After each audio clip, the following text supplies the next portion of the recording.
Hello everyone, today we will talk about how to fix or how to solve the problem of subtitles on the application of Netflix. You will click on settings. In this page you can click on apps, default apps, app settings. And above you can search about Netflix app and you will enter. Then you can click on first stop and you can click OK. After that you will enter to the window of storage. Then you can click clear cache. Don't click clear data because that can delete your account.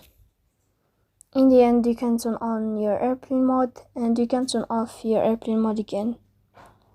So please don't forget to support us by like and subscribe. See you next time in another video, and thank you for your attention and your watching.